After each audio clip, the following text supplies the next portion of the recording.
Ladies and gentlemen, good morning and welcome to Paysafe's second quarter 2024 earnings conference call.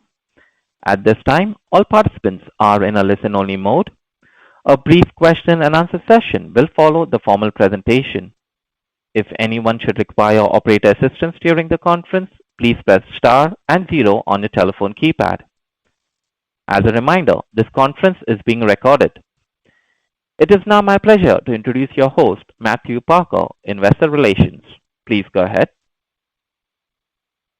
Thank you and welcome to Paysafe's earnings conference call, the second quarter of 2024. Joining me today are Bruce Lowthers, Chief Executive Officer, and Alex Gersh, Chief Financial Officer. Before we begin, a reminder that this call will contain forward-looking statements and should be considered in conjunction with cautionary statements contained in our earnings release, the company's most recent SEC reports. These statements reflect management's current assumptions and expectations and are subject to factors that could cause actual results to differ materially from forward-looking statements. You should not place undue reliance on these statements. Forward-looking statements during this call speak only to the date of this call, and we undertake no obligation to update them. Today's presentation also contains non-GAAP financial measures. You can find additional information about these non-GAAP measures and reconciliation to the most direct comparable GAAP financial measures in today's press release and in the appendix of this presentation, which are all available on the Investor Relations website. With that, I'll turn the call over to Bruce. Great. Thanks, Matthew, and thank you all for joining us today. First, I want to take a moment and thank the Paysafe team for all their hard work and determination over the last 2 years. It is great to see their efforts driving our outstanding Q2 results. On today's call, Alex and I will walk through the results for Q2 and the first half of the year and update our full year guidance. Then I'll close with a reflection on the last 2 years of our transformation journey. While we're not done, we're excited about the progress and focused on getting better every day. We delivered strong Q2 results, which reflect an acceleration of higher quality revenue.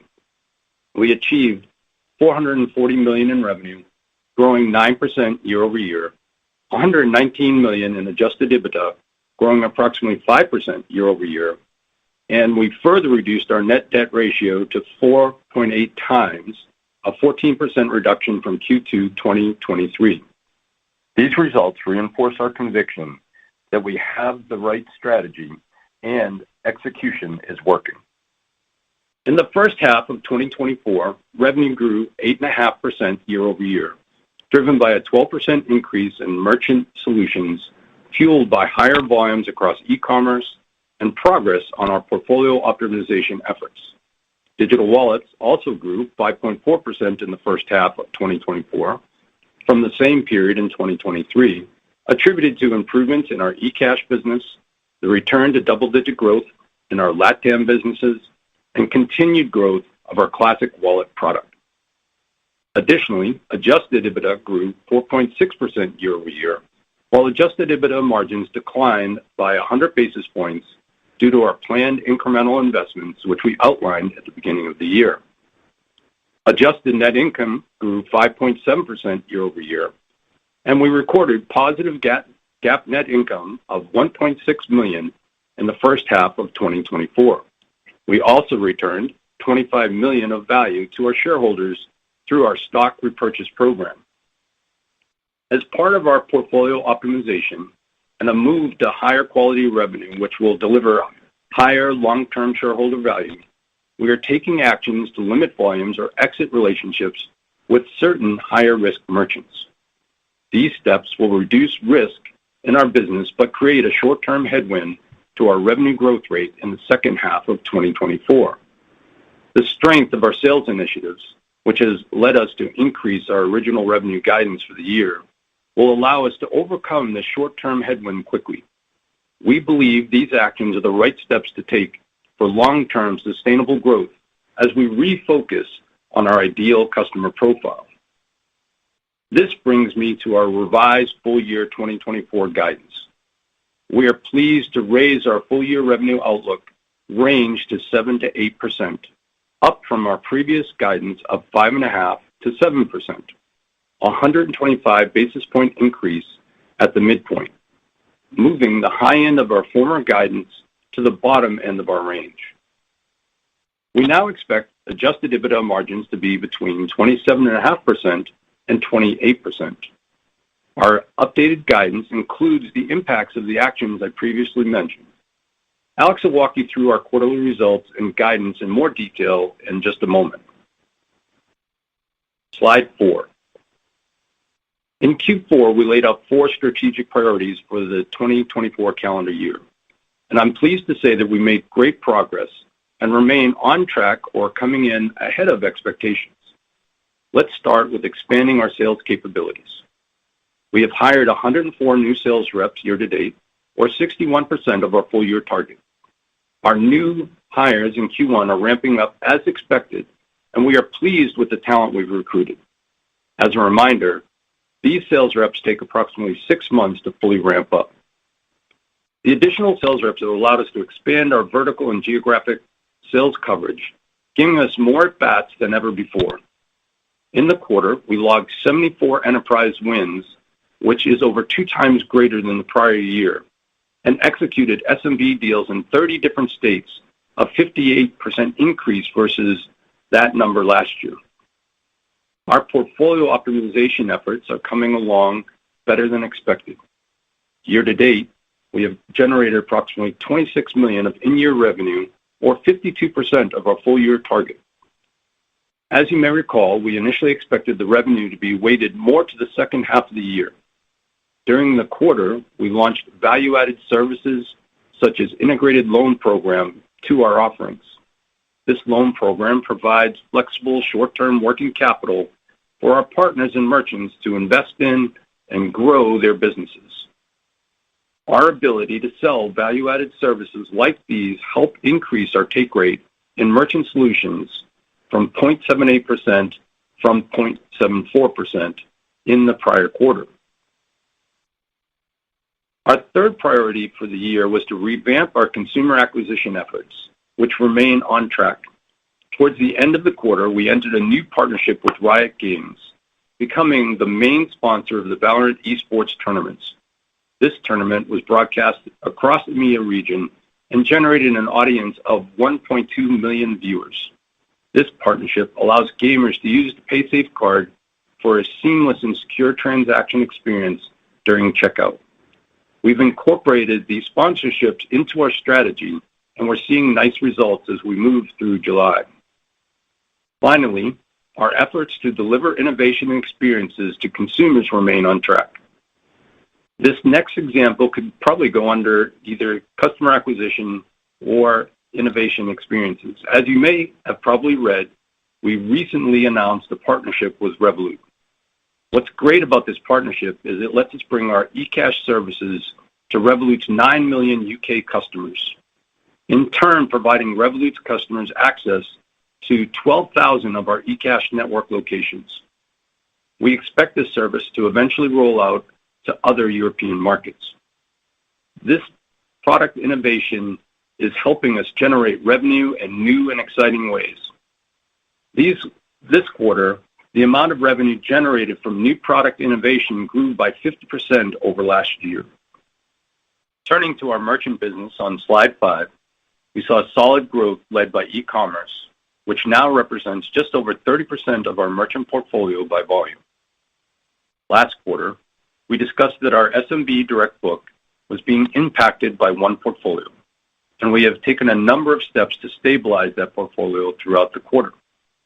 This stabilization, along with volume increase and take rate improvement, have led our SMB direct book to grow 10% in Q2, roughly in line with our SMB ISO book. Our ISO book continues to show strength with another double-digit growth quarter. Our efforts to rebalance the portfolio continue to progress. Expanding our sales presence across the U.S. and moving upstream to higher value merchants is continuing to pay off. We saw a 5% increase in the revenue per new merchant signed in Q2.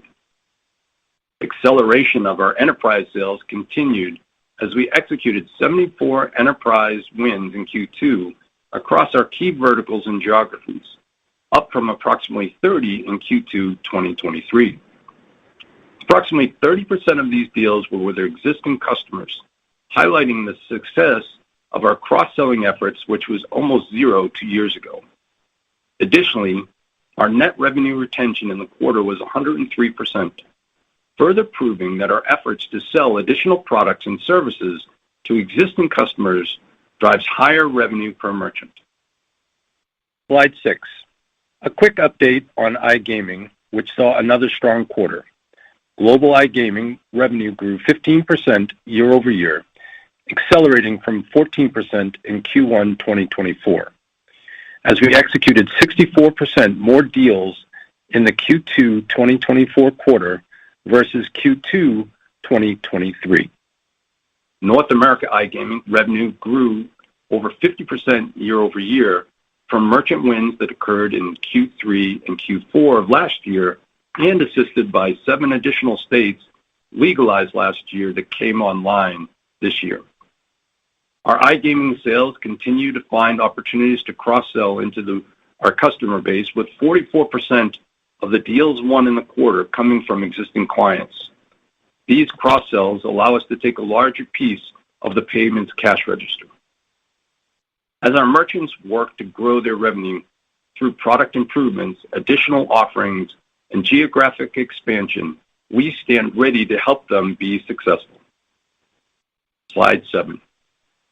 In Q1, we started reporting digital wallet KPIs based on the segment to provide investors with a more holistic view of digital wallet's performance. In Q2, we saw transactions per active user grow 20%, driven by our core wallet, quick checkout, and eCash. Additionally, average revenue per user grew by 6%, largely driven by the eCash product initiatives and more revenue attributed to iGaming. This marks the 6th consecutive quarter of year-over-year growth on both of those metrics. We saw 3-month active users remain flat year-over-year, and we acquired approximately 1.2 million users in the quarter. This is in line with the seasonality we experienced in Q2 for active users, given the reduction of sporting events during the quarter. While our user base remains stable, this is not our goal. We are focused on returning our user base to growth. While we no longer break out our classic wallet, we did see 3-month active users grow 4% year-over-year, and we have had 3 consecutive quarters now of growth, reflecting continued momentum growing our user base. We are also introducing a new KPI, consumer acquisition cost, which was $17.60 in the quarter. When comparing ARPU and consumer acquisition cost, this provides us with an approximate 2-month revenue payback, which is why this opportunity is highly attractive and highlights why returning our user base to growth continues to remain a priority. Overall, our current users are conducting more transactions and generating a higher ARPU, which is a solid foundation as we focus on driving additional consumer adoption and engagement. So in summary, Paysafe had a strong Q2 by every financial metric. Year-over-year, we delivered quality revenue growth of 9%, adjusted EBITDA growth of 5%, net leverage reduced to 4.8 times, 7% volume growth, and a 3% take rate expansion, just to name a few. The strategy that we laid out 2 years ago of focusing on client experience, sales transformation, and product innovation are taking hold and allowing us to build momentum, enabling us to raise our revenue guidance for the full year 2024 by 125 basis points at the midpoint to 7-8% from our original guidance of 5.5-7%, and puts us in a great position for consecutive 7+% revenue growth years. With that, I'll ask Alex to review the Q2 results in more detail. Thank you, Bruce. Let's move to slide 9 for the summary of our second quarter results. Total volume increased 7% year-over-year to $38.1 billion. Total revenue grew 9% to $439.9 million, or 10% on a constant currency basis. Revenue growth accelerated ahead of our expectations, led by double-digit volume and revenue growth in the e-commerce channel within Merchant Solutions, as well as new product initiatives within Digital Wallet. Our take rate increased slightly to 1.2% from 1.1% in the prior quarter. Adjusted EBITDA was $119 million for the quarter, an increase of 5% year-over-year, or 6% on a constant currency basis. Adjusted EBITDA margin was 27.1%, a decline of 100 basis points, primarily reflecting our incremental investment in sales and portfolio optimization. As Bruce mentioned, our initiatives remain on track, and we expect to invest approximately $12.5 million throughout the remainder of the year. On a LTM basis, unlevered free cash flow grew 16% to $339.1 million, reflecting a 72% conversion rate. Adjusted net income increased 5% year-over-year to $36.3 million, and adjusted EPS increased 5.3% to 59 cents per share. Let's move to slide 10 to discuss the segment results. Starting with the Merchant Solutions, volume increased 8% year-over-year to $32.7 billion, and revenue increased 13% to $255 million. Growth was driven by strong volume and take rate growth within our e-commerce business, led by contribution from iGaming. The remainder of the segment, our SMB business, grew revenue 10% year-over-year, reflecting our strategic initiatives to expand our sales capabilities and optimize the portfolio. Adjusted EBITDA was $56.5 million, an increase of 1%. Margin declined 250 basis points to 22.2%, reflecting continuous progress on our 2024 investment initiatives. Turning to the digital wallet segment on slide 11, volume increased 6% to $5.7 billion, and revenue increased 6%, or 7% on a constant currency basis, to $189.7 million. Segment's performance was driven by strong results within iGaming and ongoing product and engagement initiatives. Adjusted EBITDA was $82.4 million, an increase of 7%, or 8% on a constant currency basis. And adjusted EBITDA margin expanded 30 basis points, driven by improved digital wallet KPIs, which drove revenue growth in the quarter. Turning to slide 12 for the summary of our capital allocation. At the end of the quarter, total debt was just under $2.5 billion. During the quarter, net debt decreased by $26 million. Our leverage ratio stands at 4.8 times adjusted EBITDA, compared to 5.6 times in the Q2 2023. Additionally, during the second quarter, we repurchased approximately 686,000 shares for approximately $11 million at an average cost of $16.03 per share, leaving us with $25 million remaining on our repurchase program at the end of Q2. To recap, since Q2 of last year, we have reduced our debt to EBITDA by 14%, while repurchasing $25 million of our shares in the first half of 2024.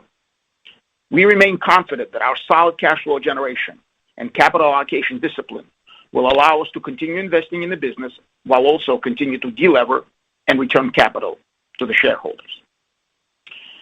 Before going into the guidance, let me just remind you that in FY23, excluding interest income and FX tailwinds, our top-line growth was approximately 3.5%. In the first 6 months of this year, even with headwinds from FX and interest rates, growth accelerated to 9%.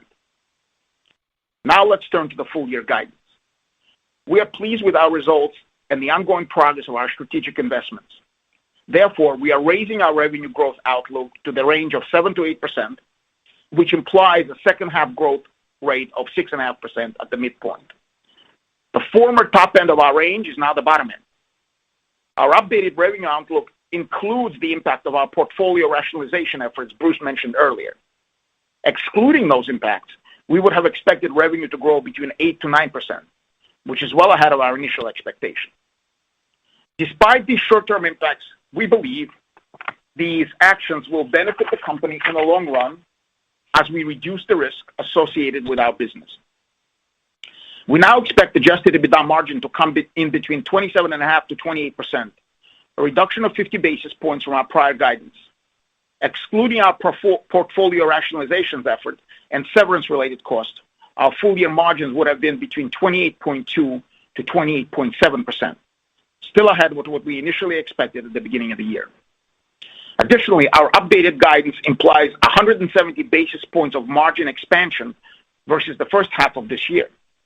We expect that our adjusted EBITDA margin exit for the year will be unchanged heading into 2025. Also, we now expect our net leverage to be between 4.6 to 4.7 times at the end of the year. Finally, please see our appendix for other below-the-line assumptions. Now I'll turn the call back to Bruce for closing remarks before we take questions. Thank you, Alex. Just over 2 years ago, I was fortunate to join Paysafe. We put forward a bold and aggressive plan to turn the company around. I stated it would take us 3 years. Year 1 to stabilize the company, year 2 to return to growth, and year 3 to accelerate to our normalized growth profile. At our Investor Day in 2023, I reiterated that we would focus on client experience, sales transformation, and product innovation. In addition, I stated that we would focus on recruiting talent to create the right culture and allow us to be competitive. I would like to offer some thoughts on our progress over the last couple of years. When I joined the company, we were a decentralized organization working in silos. We streamlined the structure and brought in the right talent who were eager to work as a unified team. We embraced metrics and became focused on improvement. Specifically, we reduced the layers of management by 22%, and we had a 56% change in our operational leadership team. We brought our people together by reducing our office footprint by 43%.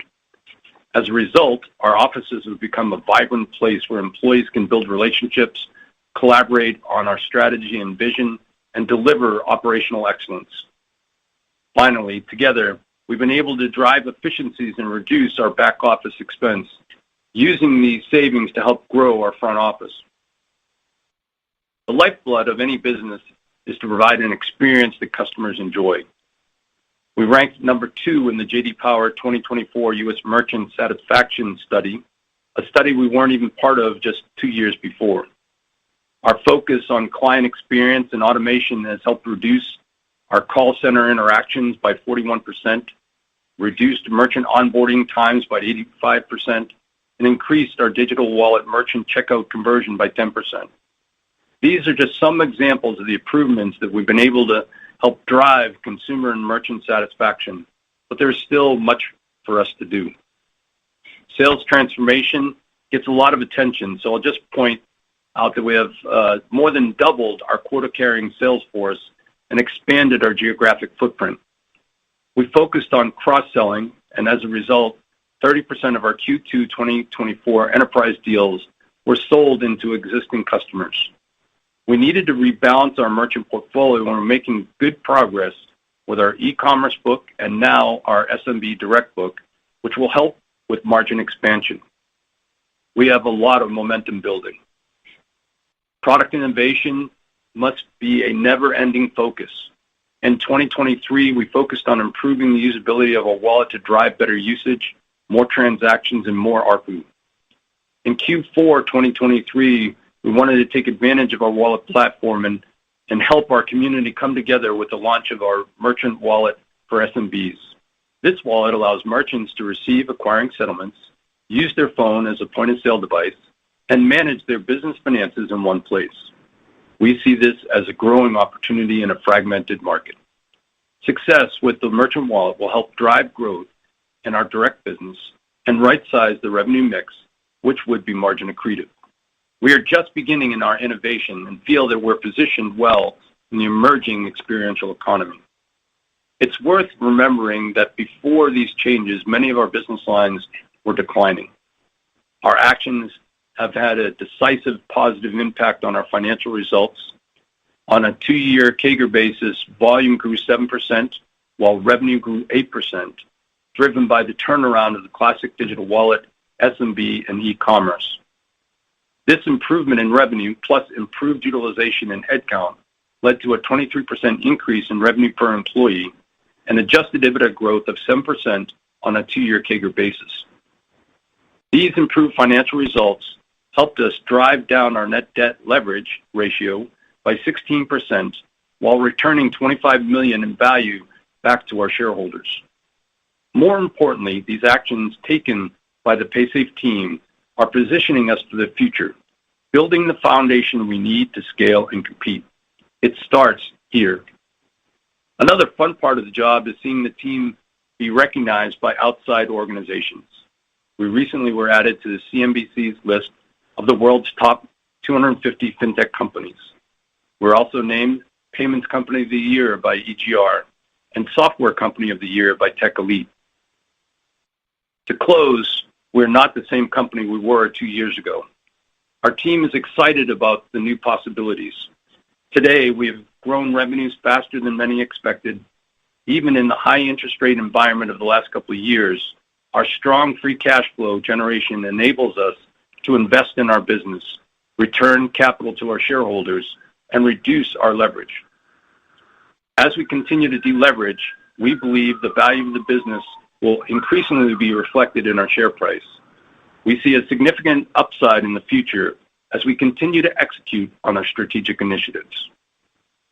With that, we will take your questions. Operator, if you would open the lines, please. Thank you. Ladies and gentlemen, we will now be conducting a question and answer session. If you would like to ask a question, please press star and 1 on your telephone keypad. A confirmation tone will indicate your line is in the question queue. You may press star and 2 if you'd like to remove your question from the queue. For participants using speaker equipment, it may be necessary to pick up your handset before pressing the star keys. Ladies and gentlemen, we will wait for a moment while we poll for questions. Our first question is from the line of Andrew Hart with BTIG. Please go ahead. Hey guys, nice quarter. On the merchant side, you called out a lot of drivers. I think solid e-com growth was the one main one, but there was other things that the pickup on value-added services. You called out the chargeback protection, backup terminals, loan offerings, and then obviously SMB direct growth accelerating at 10% was really nice too.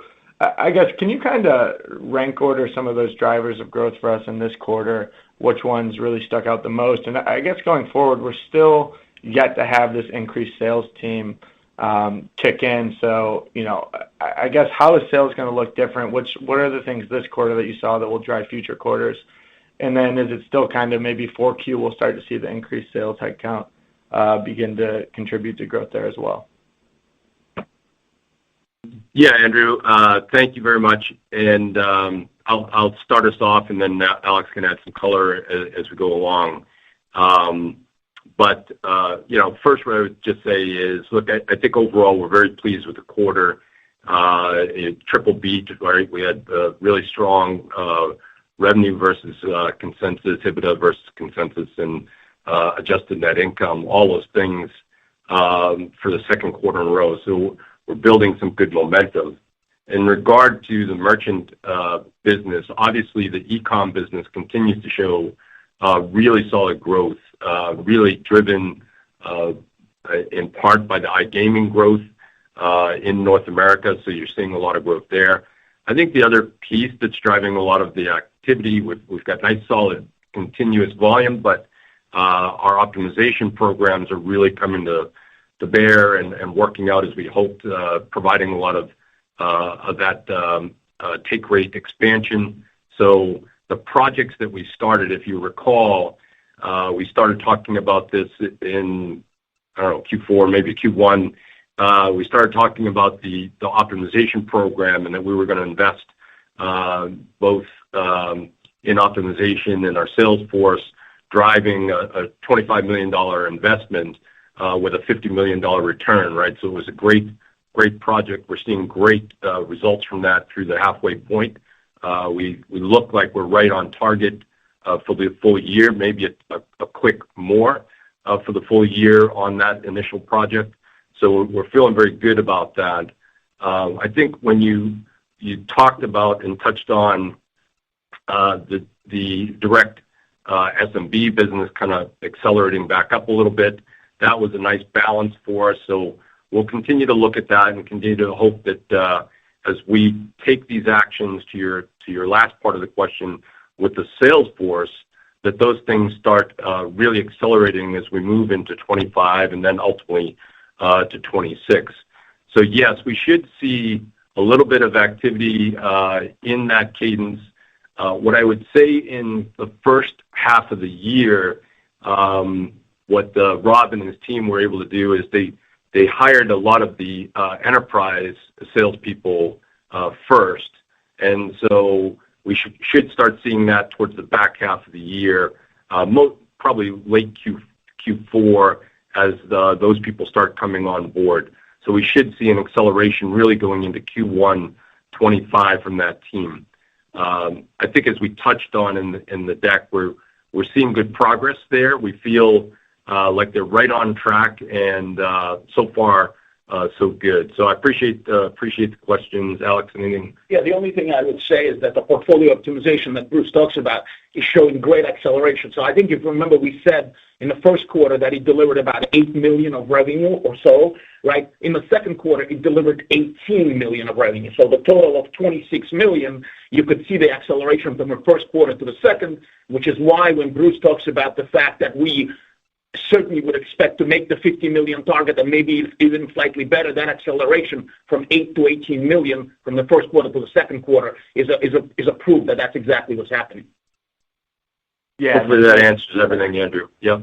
Yeah, no, it's nice to see how quickly the portfolio optimization kind of flows through on the revenue side. And then on the higher risk merchant relationships that you're exiting, Alex, I just want to make sure we're quantifying that right. You said it's about a 2% headwind to growth, so about $32 million to revenue impact. I guess can you just walk through the EBITDA impact as well? So no. So all of this is based on our guidance. We expect it to be in the second half of the year. I don't know where the $32 million is revenue coming from. We expect for the second half of the year to be that impact to be roughly $15 million. And it is and again on the EBITDA side, it is in our guidance already. It is the higher margin stuff, but it is something that we need to get on the. We need to do these things to make us more sustainable. So it will have we're not disclosing specific EBITDA for this. It's in our guidance for the second half of the year, but it is a higher margin revenue. Very helpful. Thanks, guys, and nice quarter. Thank you. Our next question is from the line of Trevor Williams with Jefferies. Please go ahead. Great. Thanks. Hey, Bruce. Hey, Alex. If we could just go back to the decision to exit some of the higher risk verticals, if you could just expand on why now, if there was any specific catalyst to spur that would be helpful. Thanks. Sure. Thank you, Trevor. I appreciate the question. So, look, I think when we look at Paysafe historically, we've been very reactive to changes in the marketplace, whether they be market changes, regulatory changes.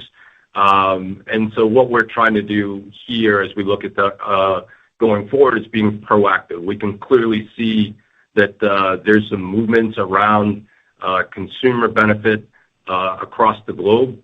And we have some businesses that we just feel now because we're growing and our sales are accelerating at such a pace, we have the confidence to take these out now, putting ourselves in a position for sustainable revenue growth as we're going forward to 24, 25, back half 24, 25. So this is really about us driving. This is really about us looking at these higher risk businesses. Higher risk to us are things that have higher chargeback rates. And so we're trying to put ourselves in a position that we can drive sustainable growth as we go forward. And this is just part of that portfolio optimization as we look at it, trying to be aware of what the market's doing, and us now being taking a different stance than we have historically and being proactive on our portfolio. Okay. Yeah. I hope that helps, Trevor. Yeah. Yeah. No, that's great. I appreciate that. And then first, I want to go back to the comments on the digital wallets and the main focus there being on getting back to growing the user base. If you could just distill down maybe to the 2 or 3 things that you think are most important there, and as we think about the next year or so, kind of how you see the path playing out to getting the user base back to growth. Thanks. Yeah. So look, I think in hindsight, I probably messed up my comment there. What I would say is in the digital wallet product, we had a solid continuous growth there. So in our 3-month actives, it's the third quarter in a row that we've had growth in that we'd like that to accelerate. When you look at the number of users, so what we did is we switched to the digital wallet segment. So this is probably a little bit confusing versus the digital wallet product. But the digital wallet segment is what we're saying was 7 million to 7 million. And really, for us, we want to accelerate that with eCash, our products partnering with others like we did with Revolut, what we're doing with Exala. Those type of partnership opportunities are going to allow us to grow and accelerate the number of consumers. We've also done a lot with our marketing team, and as I think I mentioned in the opening, we've had really good success with some of the new initiatives that we've taken. We've got a better handle under what our cost of acquisition is. We'll continue to shed more light on that as we go forward through the back half of the year. But we feel much better about where we're spending our money and the results that we're seeing as we've transformed our marketing group as well. And I think they're doing a really nice job. When you look at the results from Riot Games and some of the other things we're doing, our acquisition of customers is starting to accelerate as we move into Q3. So I think we're taking a lot of good steps. I think we're in a position where we can see that 7 million number grow a little bit. Okay, great. Thanks. Appreciate it, Bruce. Thank you, Trevor. Thank you. Our next question is from the line of Timothy Chiodo with UBS. Please go ahead.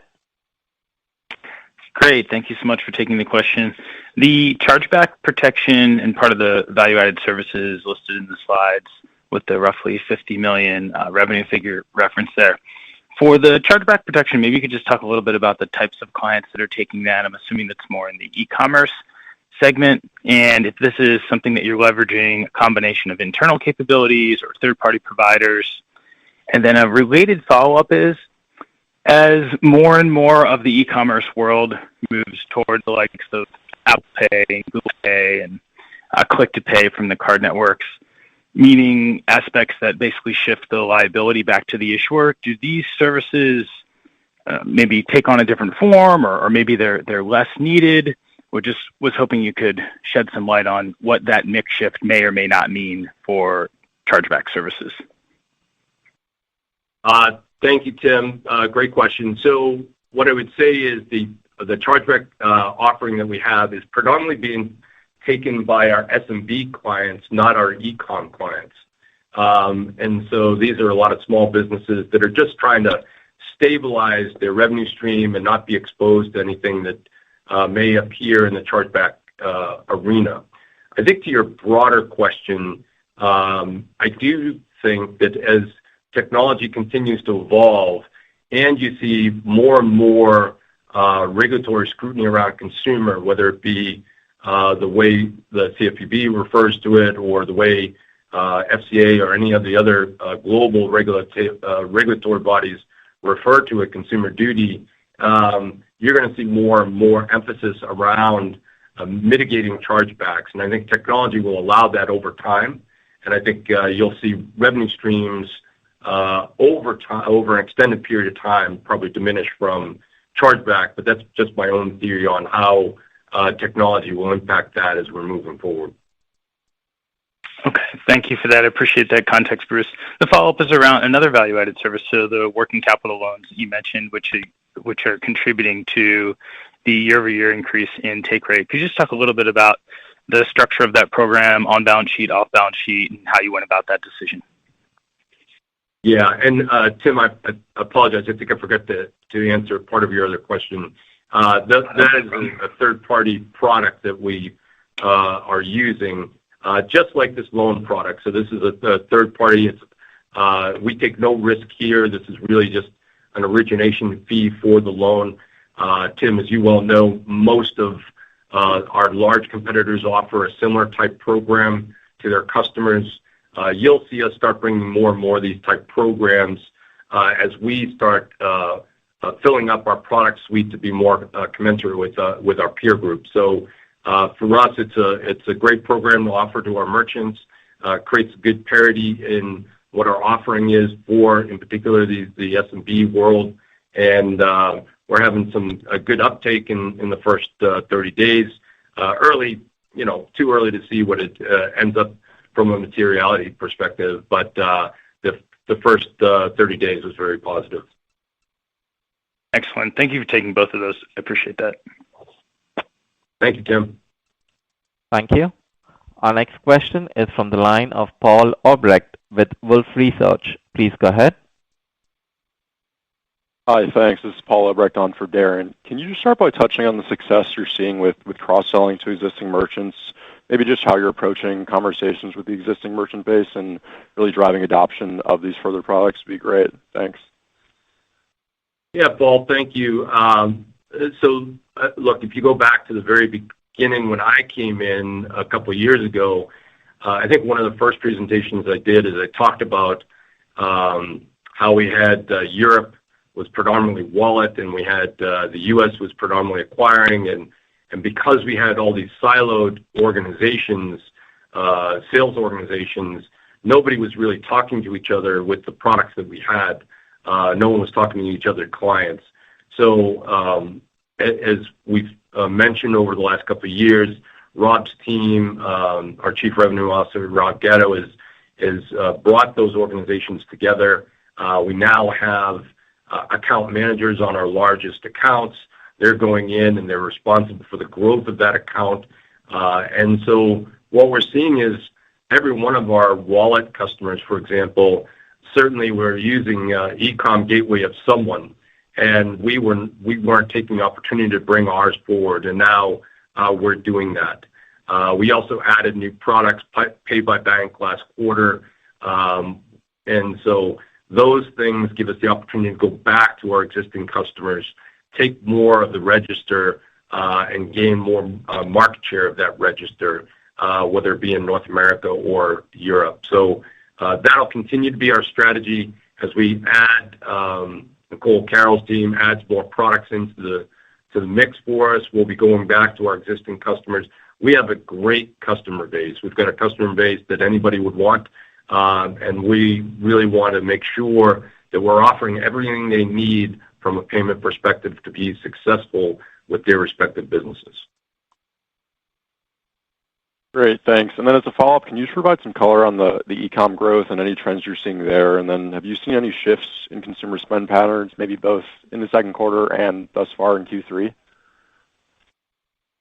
Yeah, so on the e-com business, it's kind of what we said in the prepared remarks. I think we see solid growth in our e-com business across the board.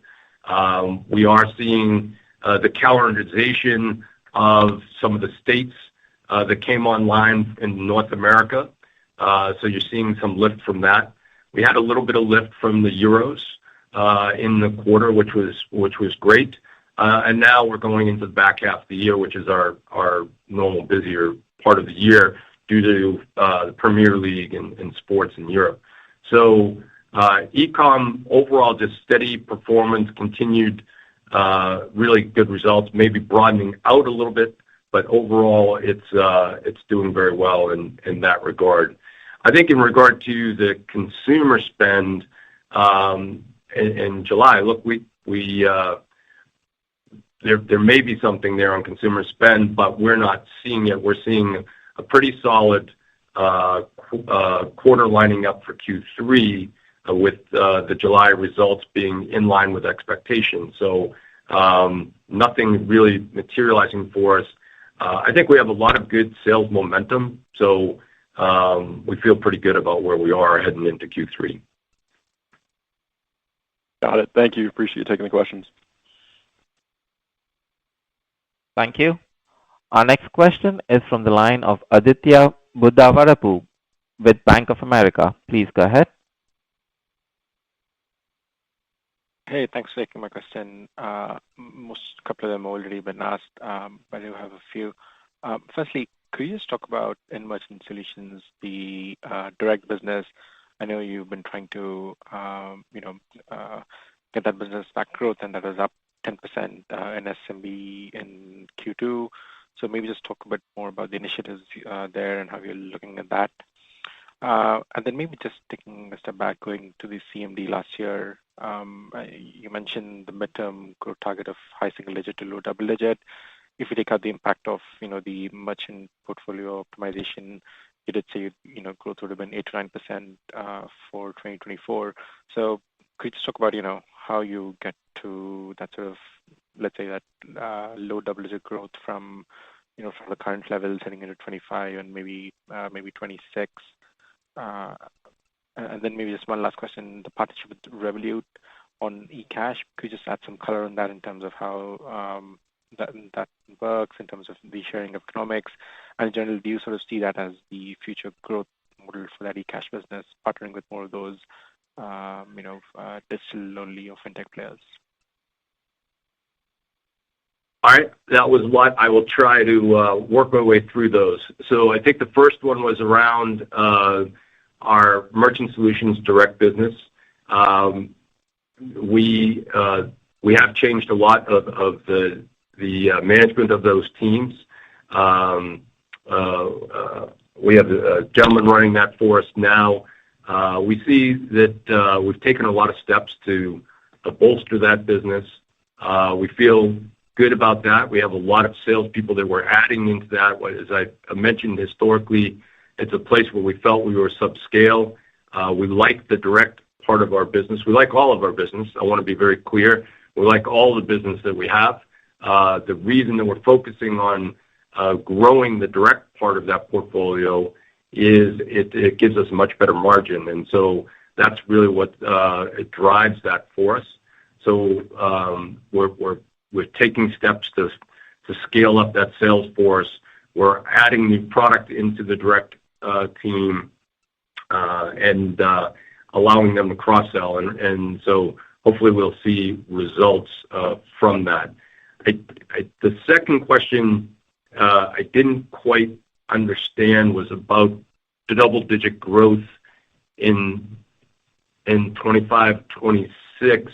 We won't comment on. Maybe I can repeat that. Yeah. Sorry, I was just going back to the CMD at the beginning of last year when you did speak about the ability to go back to high single-digit to low double-digit growth over the midterm. Now this year, you've raised the guidance, but without the merchant termination impact, you would have been closer to 8%-9%. So it seems to be you're getting closer to that, midterm growth range. Just wanted to see what could drive you to get there as you head into 25, and what's going to be the key drivers? Yeah, look, so if I understand the question, it was really going back to what my midterm guidance was when we did Investor Day, I guess, a year ago. Look, we're still progressing. I want to enjoy this quarter first, and then we have a lot of momentum. We're trying to execute better each day. We still have a lot of work to do, Art, but we feel good about the progress of the company, and we feel good that we're moving in the right direction, and we'll give guidance on 25 in due course. But there's no question when you look back over the prior years, which we've had an opportunity to do now, we've accelerated quite a bit. We've talked about growing from our quality revenue growing from 3.5% to 7+% this year. So we see nice growth acceleration from last year to this year. So we'll continue to just keep doing what we're doing. We're seeing good results, and we'll give the guidance for 25, 26, like we always do in our Q4 guide. And you had another question? Or no? Yes. Yeah. It was just on the partnership with Revolut and on the eCash product. Is that the sort of growth opportunity you would look at for eCash going forward, similar types of partnerships? Yeah, I think the Revolut program is a great program. It's very early, but it certainly creates the opportunity for a blueprint to access partners, consumers, allowing us to accelerate growth, not only from what we do normally with our Paysafe card and other products in eCash, but as another way to accelerate that growth. So I think Elisa Barber and her team are doing some great things with the marketing efforts they're putting forward. So, but it's early. We'll see how all that plays out. But we feel very good about that. We had nice double-digit growth in our LATAM business. So we seeing a lot of positive things starting to emerge in eCash. And I think if you reflect back on at the end of Q4, we talked about eCash having to accelerate, and we're now seeing some of that acceleration come to bear. So very excited about it. All right. Thank you, Bruce. Appreciate the color. Yep, my pleasure. Thank you. Our next question is from the line of Dan Perlin with RBC Capital Markets. Please go ahead. Thanks. Good morning. I wanted to touch on this, the new KPI you brought out, the customer acquisition cost, 1760. And it looks like you're including like marketing expense and sales and third party. So a couple things. One is, can you just contextualize kind of the rank order of those three so we can think about how that scales? And then secondly, I think you said the payback period implies like a 2-month payback, which is incredibly fast. So my question on that is that where you kind of want to be on the 2-month period? Or are you willing to kind of lean into the customer acquisition cost to expand that a little bit in order to ultimately drive increasing ARPU and activation there? Thanks. Yeah, Dan, thanks for the question. Look, I think I'll let Alex also chime in on this, but I think what we're trying to do here is just as I mentioned in Q1, we're digging in more to consumer acquisition, trying to understand what's going on there, where we're putting our money, how do we kind of revolutionize our marketing approach, and so some of these metrics that we're bringing to market as we focus on our ideal customer profile. This is what we wanted to share with you. We'll share more as we go forward into Q3 and Q4 around this, but we agree the payback is a great payback on the consumers that we're acquiring. Now it's how do we lean into it is what we're sorting through. We've got a series of test programs that are out there that seem to be having very good results, but it's very early innings at this stage. I don't know, Alex, if you want to add any. I mean, the only thing that I would say is that in our digital wallet and our eCash business, in that division, right, we have two ways of driving revenue. One is attracting new customers, right, and that we'll see how that goes and how expensive that is. But the other thing is converting our unregistered customers who maybe use us once or maybe in the whole year, to registered customers. We know that the ARPU of somebody who's registered with us starts using us more is much, much higher. So the cost of acquisition of acquiring a new customer could be very different than the cost of acquisition of having existing customer converting from being unregistered to being registered. So as Bruce said, we will, it's a great payback. If it has to increase a little bit, I don't think it's a problem. I think we would certainly do that. And we have the opportunity. What we're doing right now is finding new ways, more efficient ways to try to invest to grow that revenue. And that metric will show you that as our progress going forward. Yeah, it seems like you got plenty of room to continue to expand that and drive growth there. That's great to see. The other, just a quick follow-up on take rate. It continues to march higher. I heard a lot about value-added services, but you're also kind of mix shifting more to enterprise. And then I guess just optically, as we think about the second half, given the portfolio pruning and getting rid of the kind of higher risk profile customers, and it does sound like that impacts EBITDA. Are there going to be some dynamics you just want to call out for us that maybe that's going down a little bit, or is that kind of expected to kind of hold state, even though you're doing all these portfolio optimizations and then, again, kind of mix shifting to some of these larger enterprises? Thank you. Yeah, look, I think our guidance covered all that, Dan. So we don't have any additional margin impacts than what we already had in our guidance. So we feel very good about the guidance where we're at. I think, candidly, we are accelerating a little bit faster on our top line. That's allowing us, probably just being totally transparent, the luxury of of being proactive and making these right decisions for the long-term stability of the company. So we think it's a great thing for us to be doing, and I think it's fairly contained, and I think we'll grow over it very quickly because of the strength of the sales organization. Got it. Thank you very much. Thank you, Dan. Thank you. Ladies and gentlemen, this concludes our question and answer session. I would now hand the conference over to Bruce Lowthers for his closing comments. Bruce? Yes, thank you. So first of all, a really strong second half of or first half of the year as we start gearing up for the second half of the year. We're very excited about the possibilities. I just want to thank everyone here for all the preparation into pulling the quarterly call together. Matthew Parker, a great job of getting us here, and everybody involved at Paysafe. Everybody contributes. It starts here, and we really appreciate it. So thank you very much.